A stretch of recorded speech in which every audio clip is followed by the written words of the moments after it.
The roar of jet engines, the precision of aerial acrobatics, and the unparalleled skill of France's elite demonstration team, the Patrouille de France. But on this fateful training day in Saint-Dizier, something went terribly wrong. Two Alpha jets, part of the Patrouille de France, collided mid-air during what should have been a routine exercise. The split-second impact sent shockwaves through the aviation world. But how did this happen, and what were the immediate consequences? Let's break it down.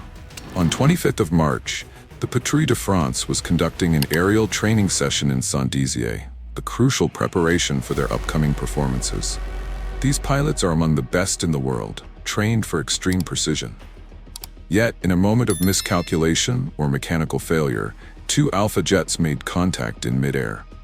The force of the collision caused significant damage to both aircraft, with pieces of fuselage and wing sections breaking apart almost instantly. The good news? Both pilots managed to eject just in time, their parachutes deploying as the aircraft spiraled out of control. Eyewitnesses reported seeing two bright flashes, followed by plumes of smoke as the jets descended. One aircraft crashed in an open field, avoiding civilian casualties, while debris from the other struck a local factory, igniting a massive fire. The factory fire led to an immediate evacuation, with emergency alarms sounding as workers fled the premises. Firefighters rushed to the scene, battling flames fueled by jet fuel and industrial materials stored inside the facility. The fire raged for hours, with thick black smoke visible for miles. Authorities had to establish a perimeter to prevent the spread of toxic fumes, and nearby residents were advised to stay indoors.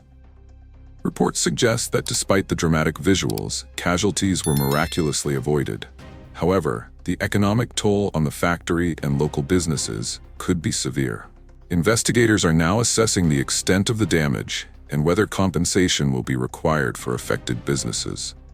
Mid-air collisions in aerobatic teams are rare, but not unheard of. Some possible causes include pilot miscommunication, turbulence, mechanical failure, or an unexpected maneuver. Experts will now analyze flight data, radio communication, and debris to piece together exactly what led to this near tragedy.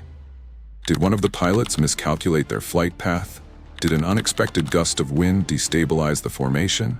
Or was it a malfunction in the aircraft control systems? These pilots are trained for thousands of hours to maintain formation integrity. A collision like this suggests either an extremely rare lapse in coordination or an unforeseen technical malfunction. Investigators will examine flight logs, black box recordings, and maintenance records to determine whether human error or a mechanical fault played a role. One key question being investigated is whether the pilots had enough time to react after the initial contact. Aerobatic maneuvers happen at incredible speeds, leaving little room for error. In high-G environments, even a split-second delay in response can mean the difference between a close call and disaster. Despite this accident, the Patrouille de France remains a symbol of precision and aerial excellence. But with safety concerns now under scrutiny, will there be changes in their training protocols?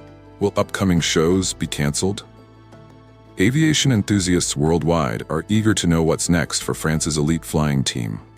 While some experts suggest implementing additional simulation-based training and stricter safety measures, others argue that the inherent risks of high-speed formation flying will always exist. Official statement: we are fully committed to understanding the cause of this accident. Our pilots are among the best trained in the world, and we will take all necessary steps to ensure their safety while preserving the excellence of our aerial demonstrations. With aviation safety experts now involved, the Patrouille de France faces intense scrutiny. While previous accidents have led to new safety measures, could this be a turning point for aerobatic flight regulations? This incident serves as a stark reminder of the risks involved in aerobatic flying. What are your thoughts on this accident? Should demonstration teams revise their safety measures? Let us know in the comments. And if you love aviation content, make sure to subscribe and hit that notification bell for more updates from the world of flight.